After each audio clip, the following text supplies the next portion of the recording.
Hello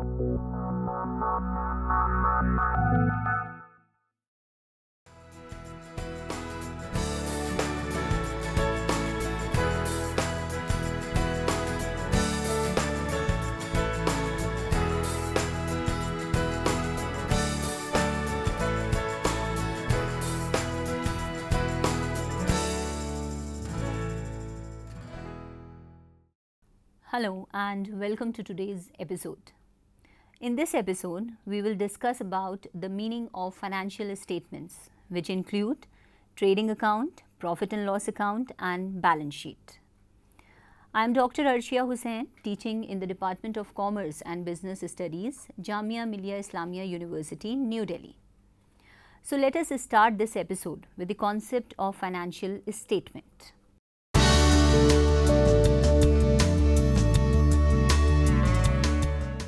Financial statements.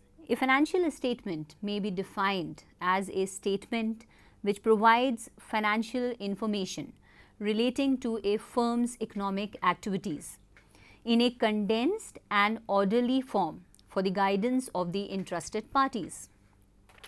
Financial statements are prepared by all business organizations in order to maintain the complete records of its business transactions.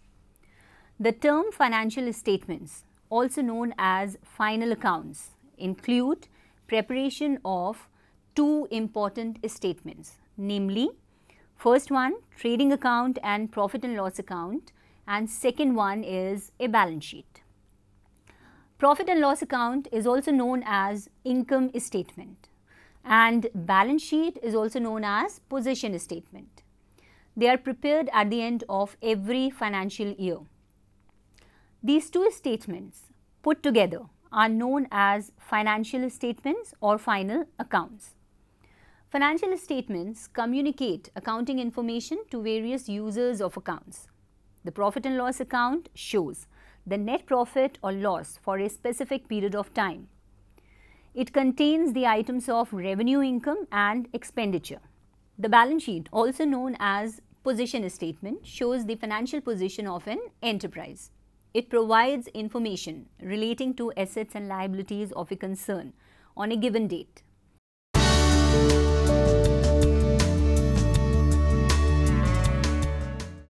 Advantages of preparing financial statements. The financial statements provide the following advantages. The first one, profit and loss account, shows the net profit or net loss for a given period of time. The management can manage the income only when it becomes known to them through the preparation of the income statement. Second one, the operating expenses are brought into the income statement to determine the net profit. The management can know the position of administration expenses and take steps to control them if they are excessive. Third one, income statement provides information relating to sales, gross profits and net profit of the current year and of the last few years. Such information show the direction of change, the knowledge of which is very important for the management. Such information is readily available from the income statement. The next one is better control can be exercised by the management over properties, assets and liabilities by preparing balance sheet. Balance sheet provides an aggregate view of assets, liabilities and owner's equity. The next one is the statement of changes in financial position is a very useful statement for managerial decision making. It reveals those changes which cannot be understood from the balance sheet. Next one, financial statements can be produced in courts in support of owners' claims for income tax, insurance claims, etc. The next one is final accounts facilitate borrowings by an undertaking since lending institutions ask for the financial statements when an entrepreneur approaches them for financial accommodation. Next one is a company at the time of raising additional capital has to publish the information revealing the position of its capital, reserves, profits, dividends and so on for the last few years. The financial statements provide such information to the management.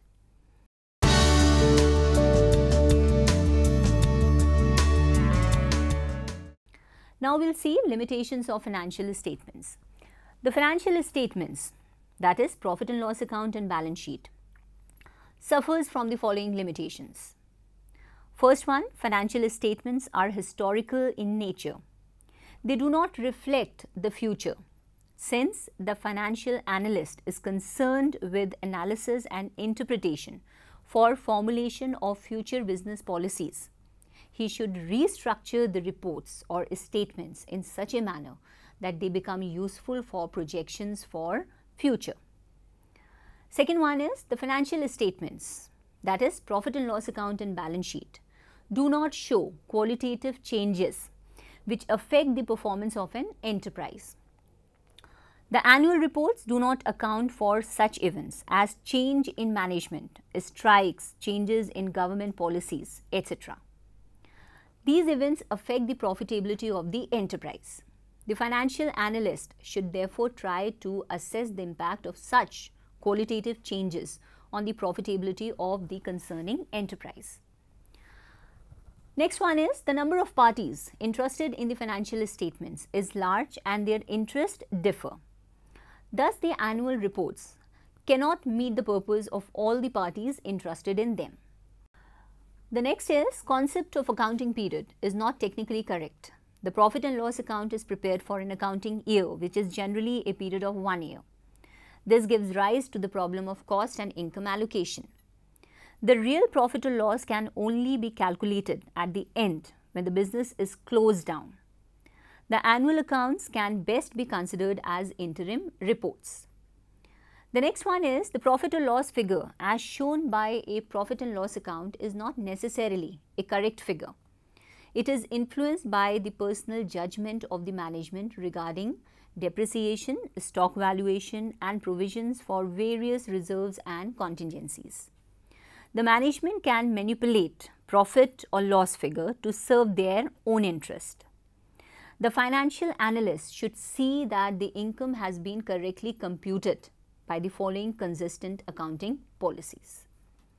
Next one is the balance sheet is a static document showing the financial position of an enterprise on a given date. Balance sheet is prepared on the last day of a financial year. Generally, it is prepared and published very late after the close of the accounting year. The balance sheet loses much of its significance and practical utility due to a long time gap between the closing of an accounting year and the actual publication of the same. Next one is assets shown in the balance sheet might not be shown at their fair or current values. Companies in general do not account for the impact of inflation on their fixed assets and liabilities and show them at cost values. The financial analyst should take precaution and give due recognition to the assets valuation as done by a company. Now we will discuss each of these accounts one by one.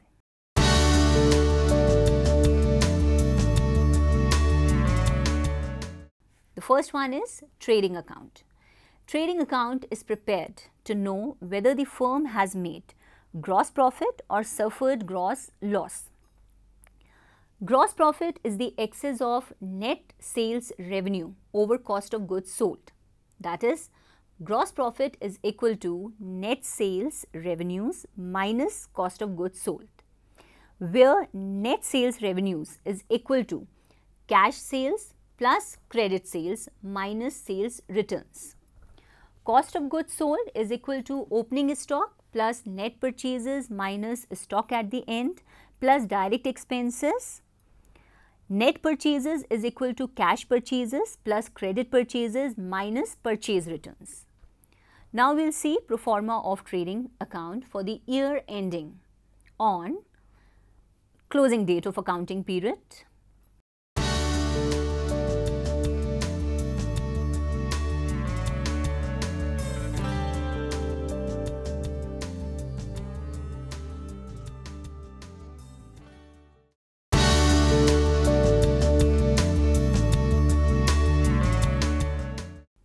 Objectives of trading account.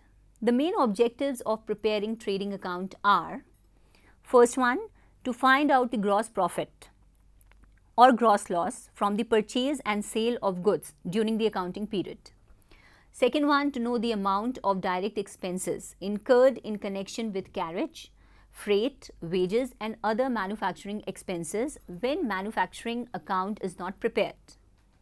Third one, to know the amount of goods sold. Fourth one, to measure the efficiency of the management from the amount of gross profit. Fifth one, to make comparison of the trading activities of the current year with those of the previous year.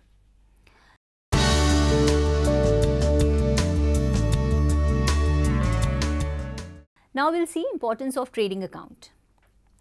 First one, it helps to calculate separately the profit or loss from the trading activities, that is from the purchases and sales of trading activities.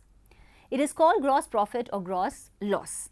Second one, gross profit or gross loss helps to know whether it is desirable to continue or discontinue the business. Third one, gross profit indicates the extent to which indirect expenses such as administrative, selling and distributions, maintenance and depreciation expenses can be absorbed so as to make the net profit. Fourth one, the trading account helps in the comparison of the amount of direct expenses of the current year with those of the previous year to know whether there has been increase or decrease in direct expenses. Fifth one, the trading account helps in the comparison of the amount of purchases of the current year with those of previous year and whether the purchases have been made properly and from the right sources at competitive rates. Now let's see an example. From the following particulars of XYZ Limited for the year ending 31st March 2015, prepare the trading account.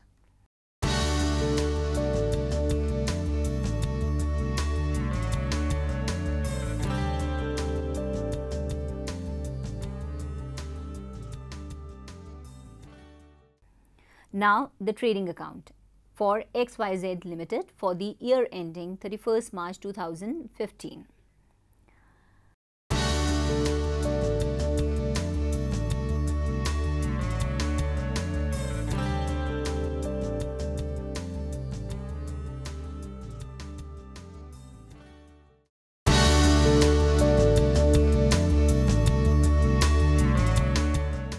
Now, according to Professor Carter, a profit and loss account is an account into which all gains and losses are collected in order to ascertain the excess of gains over the losses or vice versa.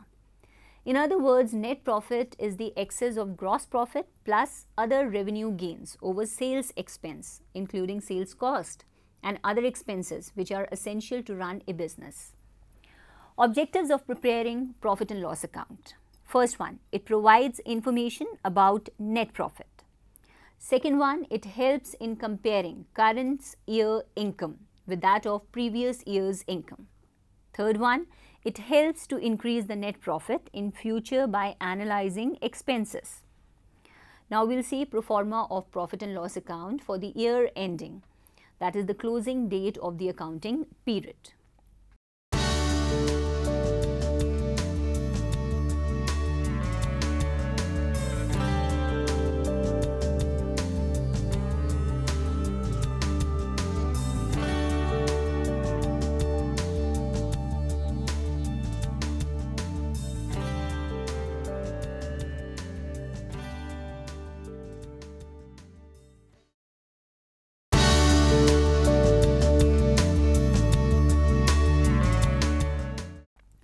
The third one is the balance sheet.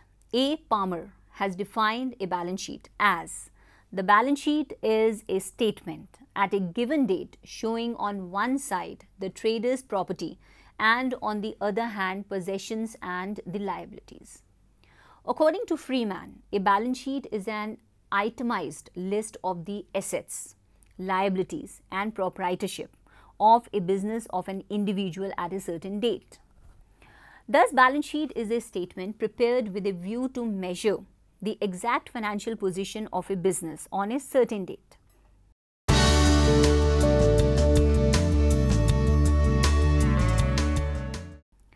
Characteristics of balance sheet. The balance sheet has the following characteristics. First one, balance sheet is a statement and not an account. Second one, it is always prepared on a particular date and thus shows the financial position at that date and not for a period.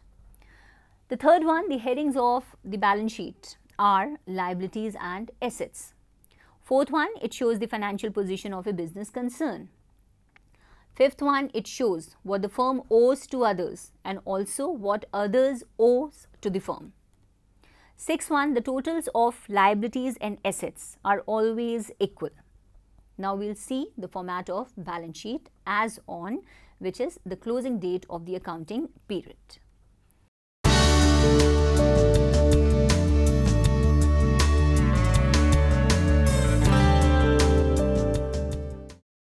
Now let's see an example.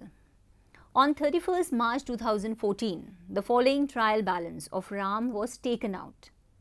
Prepare final accounts for the year after making the following adjustments. A.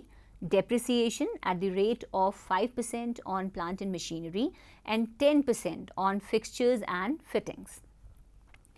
B. Provide for March rent unpaid rupees 150. C. Reserve for bad debts 2.5% on sundry debtors. D. Insurance unexpired on 31st March 2014, rupees 70. E. Outstanding wages, rupees 800 and salaries, rupees 350. F. Stock on 31st March 2014, rupees 16,580. Now let's see the trial balance.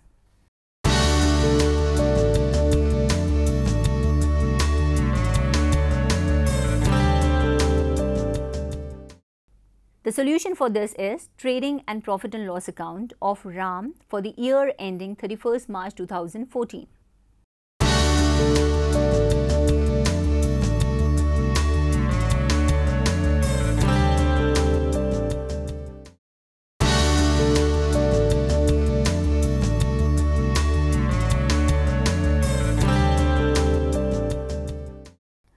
Working notes.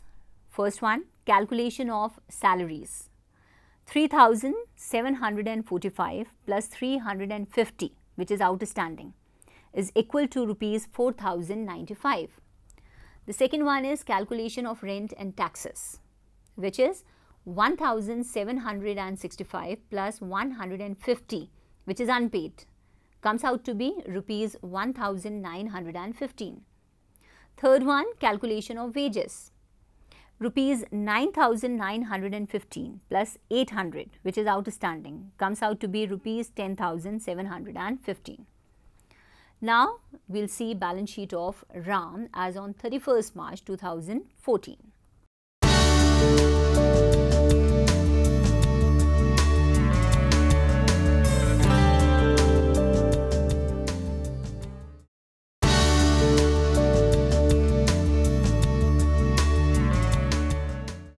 Now next one, we'll see parties interested in final accounts or financial statements.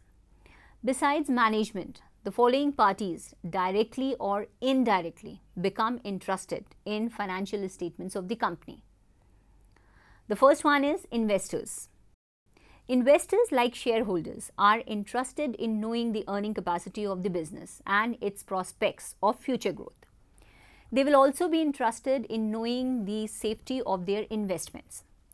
Financial statements help them in knowing the profitability, solvency and future prospects of the company.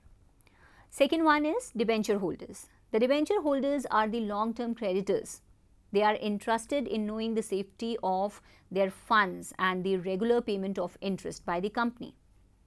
Financial statements can help the debenture holders in knowing about the existing financial position and future prospects of a company.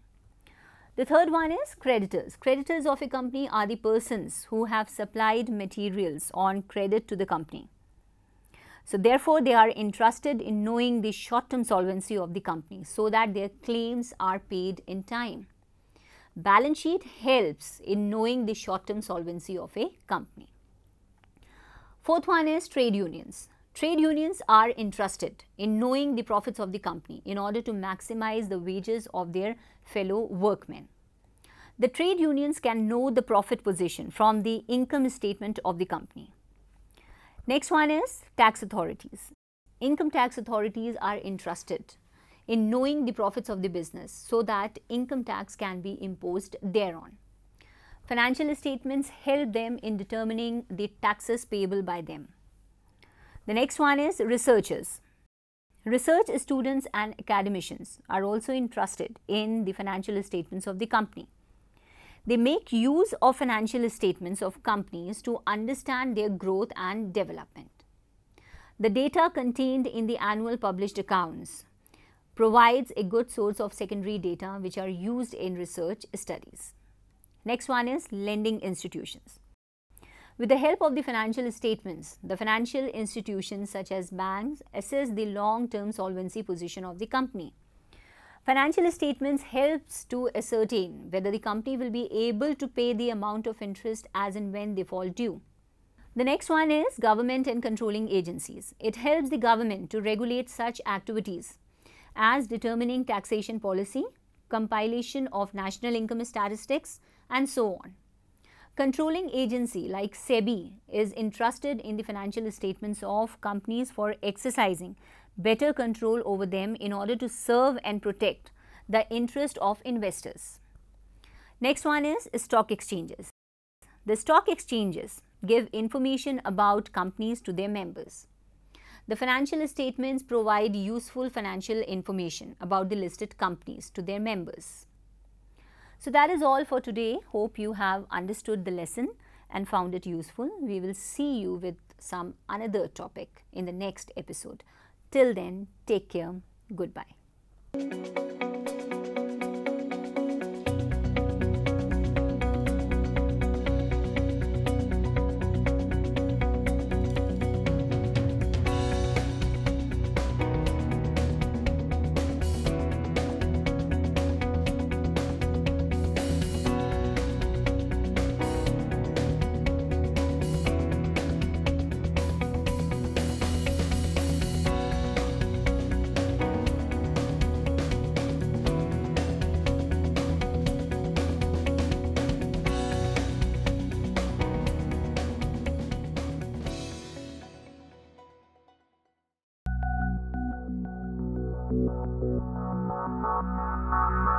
Thank you.